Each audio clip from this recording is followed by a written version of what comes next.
Welcome to the ESFFL podcast.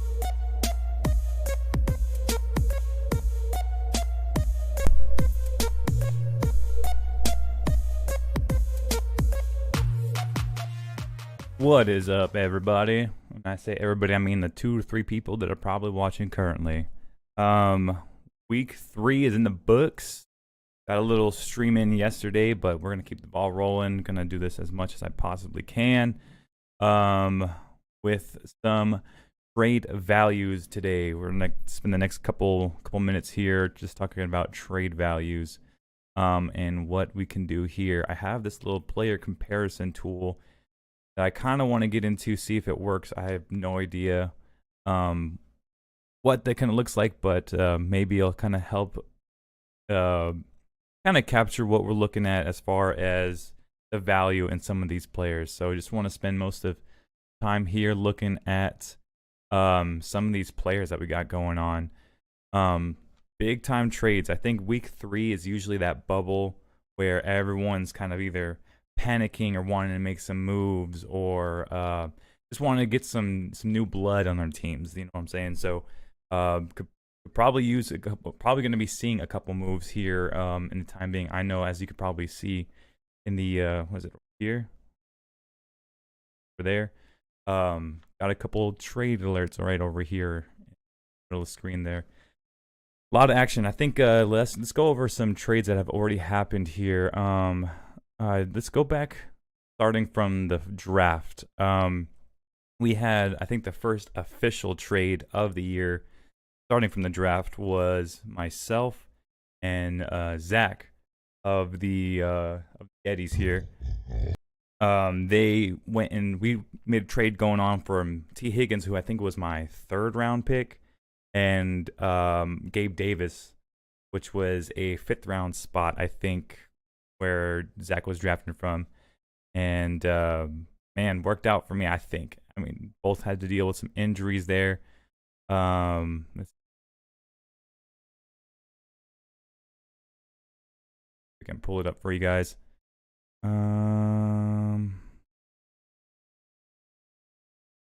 Go big O mode. Let's go big mode here and look into the draft, because I did want to kind of take a little bit of a look into the draft board here and see. No, this is an old mock, huh? Let's see. Let me pull up the YouTubes here. Okay, all right. I got the chat going, so if you want to say anything, go ahead, throw it in on the group chat or throw it in here on the YouTubes. This is not the right board, so let's kind of pull out of here. Where is our now here? Draft results. Okay, perfect. Minimize. All right, so talking about trades, the first official trade, I believe, was our trade right here. Yeah, 3rd round. Let's see, Diego. Oh, it was me, I think. Diego and I traded actually first. 3rd round, 5th pick. Diego went and picked up to get AJ Brown. Great pickup, by the way. Excellent pickup. AJ Brown is going off. Anybody on the Eagles offense is killing it right now. Try to get a piece of that if you can in these upcoming trades. And where was I able to pick up from? Diego. I got picked up Kelsey, and I think in a 13th round pick where I was able to get up Traylon Burks. But the main one I was thinking was this one here, the Gabe Davis for T. Higgins, which was the round afterwards. So 3rd and 4th rounds got traded away for me. 3rd round going to Diego for us to go back 2 spots, and picked up an extra round in the 13th, which for me was all about picking up the Bills. That's all I really wanted, was able to get the Bills and then Traylon Burks later on. As far as the T. Higgins trade, got Gabe Davis, who was an 8th rounder, gave up a 4th rounder for that. So I don't know, both had to deal with some injuries, but I thought it was pretty good. So now, since I'm here already, let's just kind of look over the board and see how we're looking after a month. A month has passed since our draft. Holy damn. All right, so looking into it, First round. This good starting jump off point to kind of see where these values are kind of coming from in these first 2 rounds. I think it's been really difficult for people to see where the value lies in these first 2 rounders. It doesn't seem like a lot of them are really jumping off from the get go for these big names here. So Jonathan Taylor, I guess you could say he's doing pretty decent. Number 9 in that Colts offense that's still really struggling. I don't know if you could see it here, but 17, 18, 15 points per week against Houston, Jacksonville, and Kansas City. Number 9 running back in standard. Number 10 in PPR. I mean, he's still getting all the on the field a lot of the times. You're not going to see a drop off in that one whatsoever. Still getting some receiving targets there. I don't know who else is going to be back there to get those, steal those away from him. Just a matter of Matt Ryan feeling comfortable in that backfield, and that's just going to take time. But here at the 1-2, Austin Eckler for Zach. It's going to be tough, man. He's the number 32 overall in the standard leagues and 13th in PPR, which is kind of his bread and butter. Kind of average those two. He's about a 25, 23 somewhere running back in half PPR. 4 targets, 10 targets, 8 targets, 30 yards receiving, 50 and 55 and 48. Averaging about 45, 48 yards receiving. Still killing it on that side of the ball. But his rushing has gone down, I think, tremendously. I mean, his percentages are kind of going up as the weeks progress. I think they're finding out that there's a necessity to have this guy on the field at the 1-2. We want to see better numbers there, but we'll see how that keeps going. Potentially some trade value there and picking up a guy if you think down the road that's going to be someone you want to hold on to or let go. We will see made here at the end of week 3, rolling into week 4. Derrick Henry, I still think he's good at 1-3. A lot of these offenses, I think, are just trying to figure themselves out, and I think it's really what's going to come down to. It's just a matter of who you believe is going to turn things around down the road. And I think nobody kind of exclaims that more so than Christian McCaffrey, at least in my eyes. Just because, man, Baker Mayfield, man, he is so hard to watch play football. Just the way he kind of goes about running around the ball, it seems like he's immune to throwing it any type of call it like just a dump off. He's immune to dump offs. 5 targets, 4 targets, 24, 26, 7 yards, which was, if we go back to even last year, 9 targets, 6 targets, 2 targets. In 2020, 4 targets. Man, that's a lot of missed games. 10 targets in the one game he came back. I mean, Christian McCaffrey's numbers are similar to Eckler's, where he needs those targets, and he's an easy 20 points when he gets those dump offs. We have yet to see it with Baker Mayfield. But like I said, I think that you're going to start seeing that happen now. I think like I said yesterday, they want to kind of play the longevity game with Christian McCaffrey. I do think that you're going to be able to get that going eventually. You just don't want to tire him out in the first quarter of football here with rolling into week 4.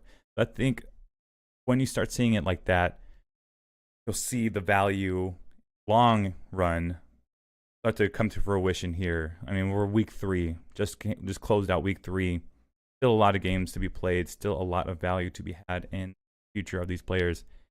And I don't think you can really use the injury-prone name tag for these guys. I mean, Christian McCaffrey, Saquon, even somewhat Eckler, Joe Mixon. You kind of just have to roll into it and just, like, you're going to have these guys get injured. Like just now, we're talking about DeAndre Swift and Dalvin Cook for dealing with injuries after this last week in the same game. DeAndre Swift, potential 2-3 weeks without him. Dalvin Cook, another dislocated arm. Like, I don't know how many times you're going to do that before it becomes an actual problem, but I don't know. You're just going to have to kind of take the blows with what they are. Let's see. That's supposedly how they're using Eckler too.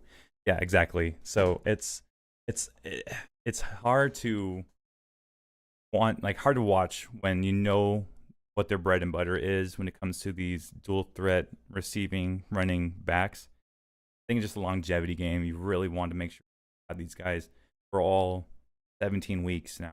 So tough to watch, but it's all part of the plan, I guess. Yeah, any other names that we want to look into? I think Devontae Adams is another big one here.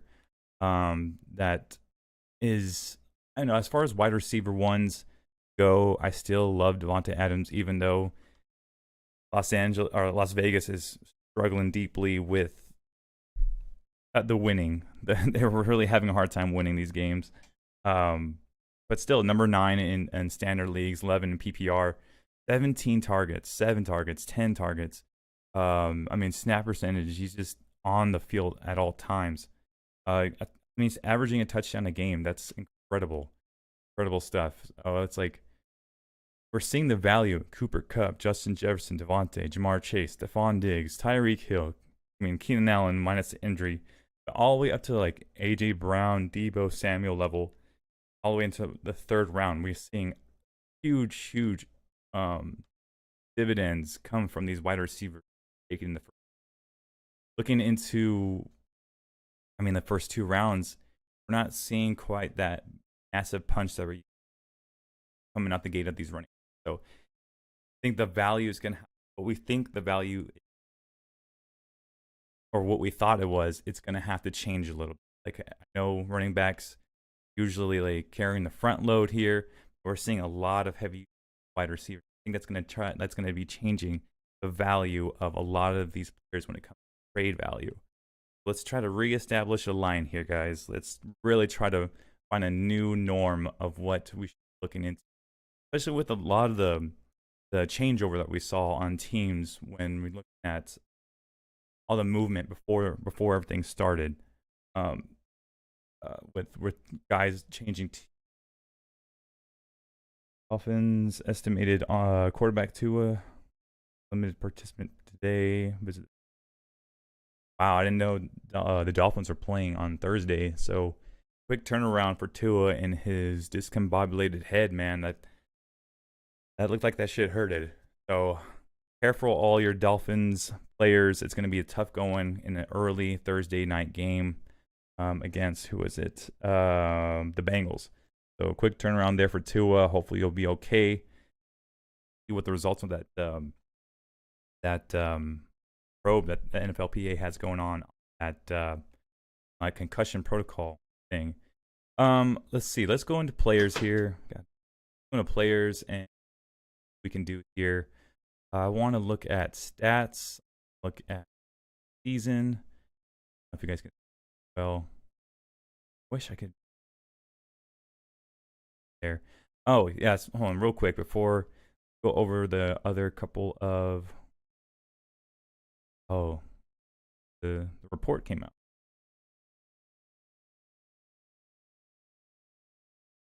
Go over the report real quick. All right, worst manager. Congratulations to Zach. You were the worst manager today, man. Congratulations. That's my gritty there.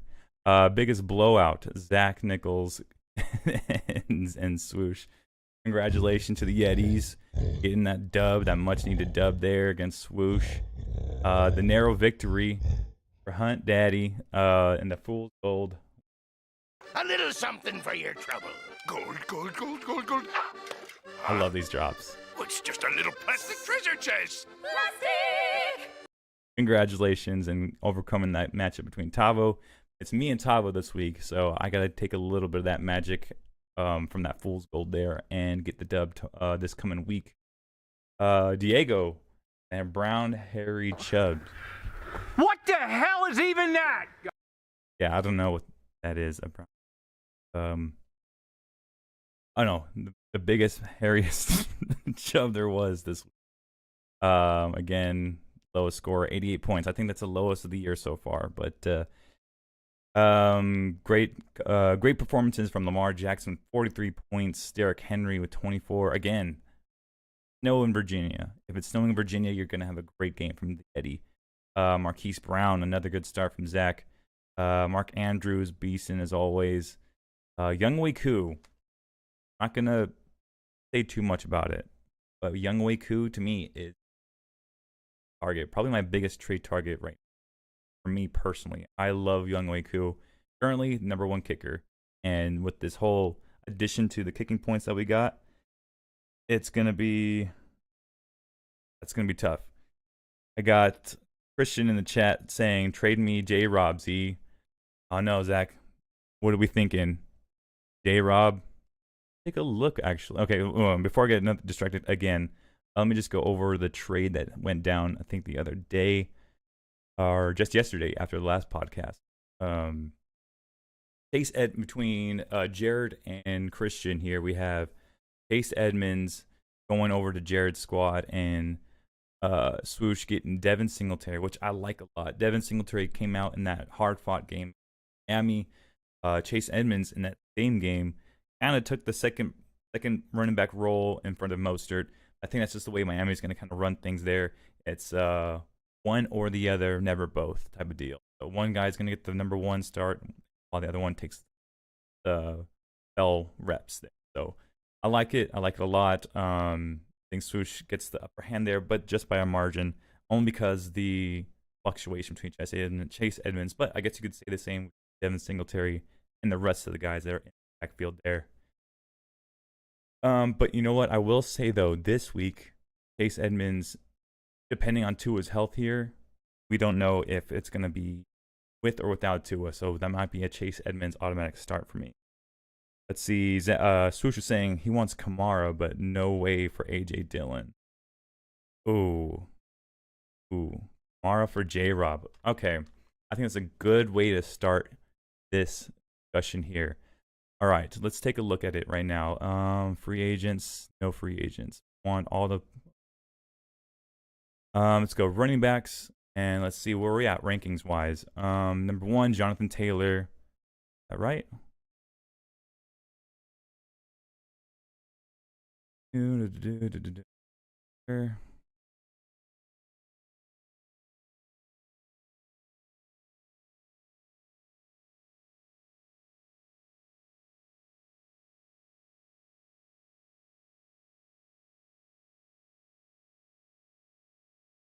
Whatever. Yeah, let's go season, no free agents, stats, and see what we got going. So if we look at running back 1, I guess it's Jonathan Taylor. McCaffrey at 40. Yeah, right here. So as far as fantasy points goes, we got Jonathan Taylor, Christian McCaffrey, which is a surprise to me. Dalvin Cook, number 3. Derrick Henry, number. Wait, what the fuck? Okay, hold on. Why isn't this in? Tripping. Whatever. Let's just look into the comparison here that we got. It is. Is it J-Rob for Alvin Kamara? Let's take a look at that real quick. James Robinson.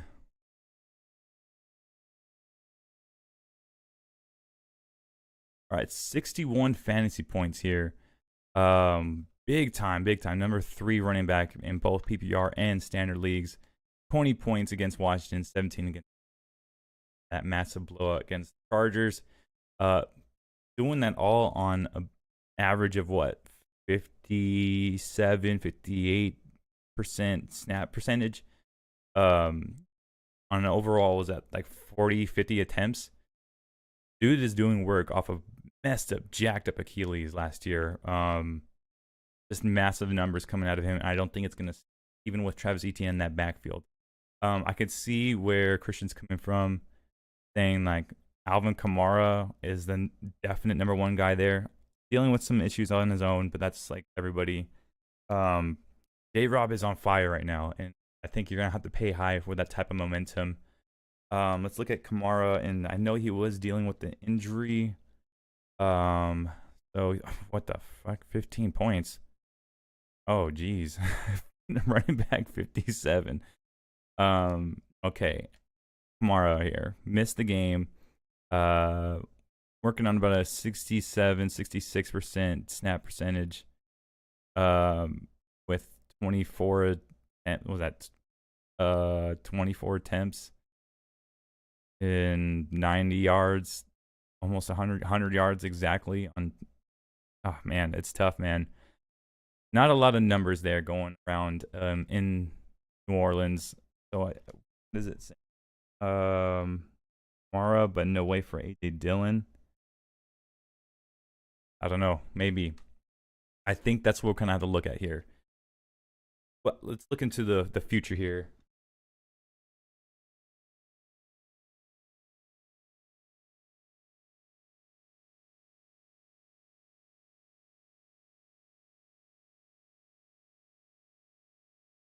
Okay. If we're looking at Alvin Kamara and the future here, right? We got Minnesota, Seattle, Cincinnati. I think matchups are key here. Arizona, Vegas, San Fran, Tampa, and a bye in the 14th. I think the next couple weeks here, Saints have no choice but to get it going here. Did have to deal with that injury in week 2 against Tampa, but even if we look at last year, it was similar what they had going on. Even with the quarterback controversy, he was still dishing out 26, 5, 8, or 19, 21 points last year. He could still get it done. I think it's just a matter of figuring out yet again what this offense is, what they can do with a new coach at the helm. Jameis Winston battling out with an injury, and Kamara dealing with an injury. To me, I think just the upper hand goes to James Robinson and the Jags, and I can't believe I'm saying that because of how hot they are right now. So it's gonna be a battle of all right, what do you think the current player's value is compared to what they're gonna be down the road 4 weeks from now, next month? That's a tough one, man. I don't know. You're gonna have to really just communicate right here what the value is. I do see a lot of at play here the next week. Other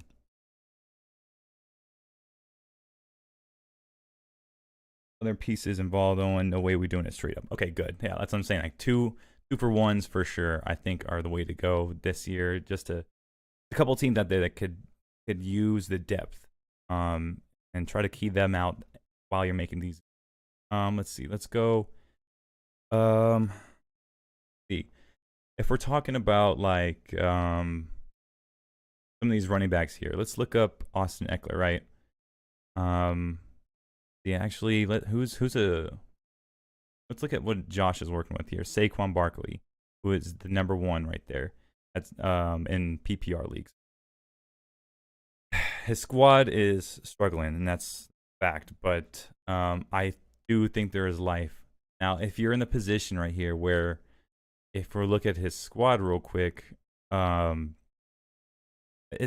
not a whole lot of light at the end of the tunnel. You know what I mean? So we got Saquon Barkley, Joe Mixon, CeeDee Lamb, DK Metcalf, Zach Ertz, Michael Pittman, Damian Harris, Ramsey on the bench. I mean, not a whole lot, right? So Josh is hanging on by a thread, really, with his starters. If he's 1 or 2 people go down, which I think Joe Mixon is struggling with injury right now. Let's take a look into that. Yesterday, running back Joe Mixon ankle will be good to go for Thursday night's game. Okay, that's a good sign there with the quick turnaround in that Miami game. But he does have the P. Ryan handcuff, which is excellent. Just gonna be tough, man. Has another injury, and it's gonna make life a lot difficult. Very difficult. I do think there's some moves here with CD and the potential with Dak coming back here in the next few weeks. I'm gonna say the next 2 to 3 weeks, we're healthy Dak coming to the spot. Cooper Kush keeps making some plays like he was yesterday. Keep on this in the season, at least in the division. Probably gonna get pushed back to where Dak's coming back later on. He did have that major drop. Off his fucking chest, which killed me. But it ended up coming with a touchdown, 87 yards. DK Metcalf is starting to find a little bit of a niche with Smith here, who has been an accurate quarterback. It's really difficult to kind of consider him anywhere close to where he was since his rookie year. So maybe get some value, but I think it's worth holding on to him instead of, unless you can find a really good DK Metcalf lever there and get a good deal. I think you're worth holding on to him. Ertz, as far as tight ends go, is up there for me. Michael Pittman, to me, I think is where he does have a good kind of if there's a positive side to Josh's team, it's wide receivers. Robert Woods could still come to fruition here. It had 10 points last week. And then Pittman, Metcalf, Lamb. So I think you might be able to get away with maybe trading off one of those receivers to pick up, I don't know, some depth, like a flex running back or something like that. I mean, you combine it with the Rashad Penny, or even a Dalton Schultz when he comes back and healthy. Because I like Zach Ertz, I like Dalton Schultz. Maybe package him up in a nice little flex running back deal there. See what that can do for you. And just those are the type of moves you got to make here to get some life going. You need to start manufacturing wins after going 0-3, even 1-3 after next week. You're gonna have to start manufacturing wins when you have a roster built that way. It seems like even if all your number ones don't go off, you're screwed. So you need to have some options here on a week-to-week basis. Get them most and squeeze every point that you can out of your roster. Let's see here. Let's go into Christian, who was another one of our panic mode yesterday. Yesterday's podcast. All right, let's look into llamas here.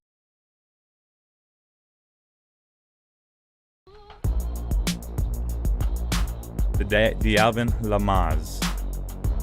All right, big time Baltimore roster here. Lamar Jackson, Rashad Bateman, and J.K. Dobbins here.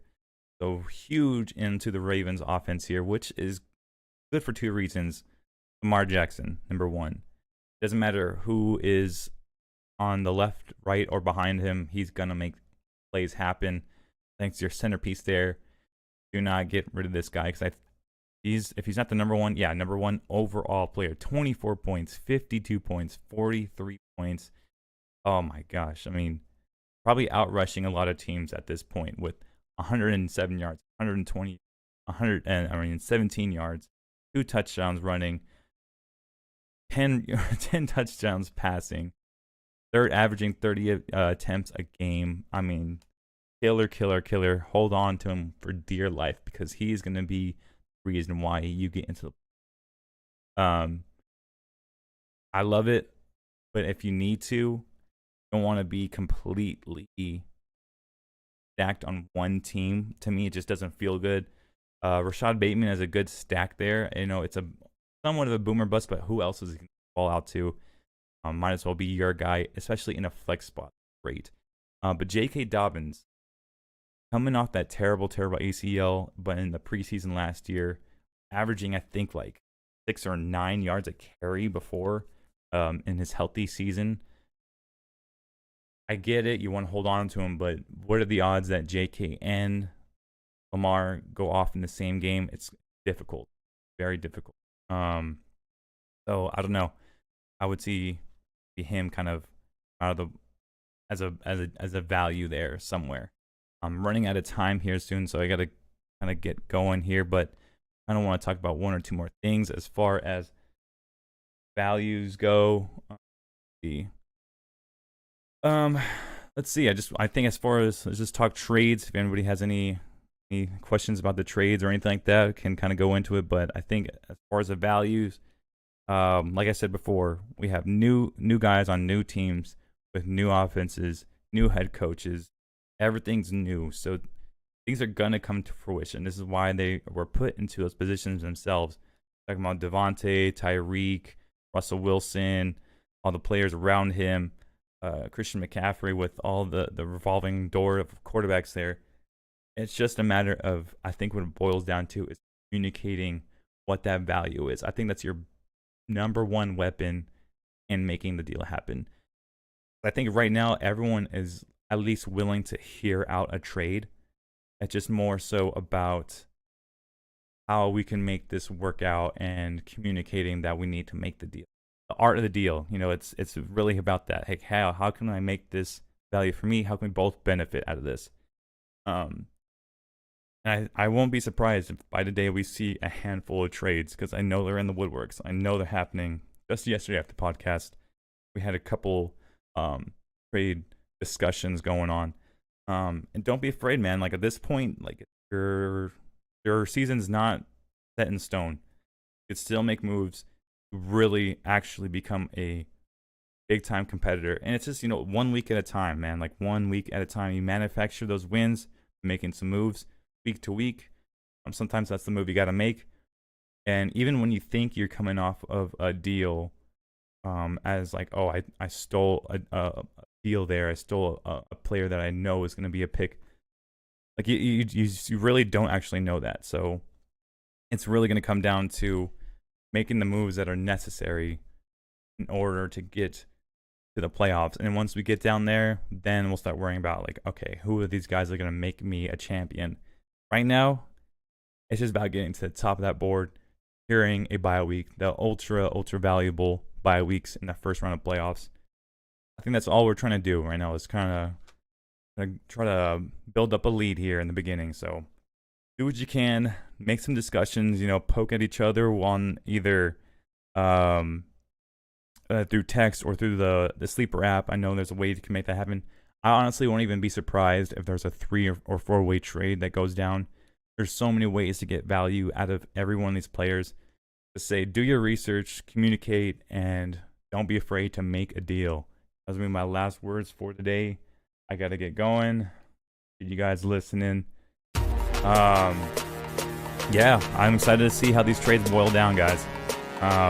Probably try to do another podcast tomorrow, but we'll see what we can do. All right, guys. Peace. Welcome to the ESFFL podcast.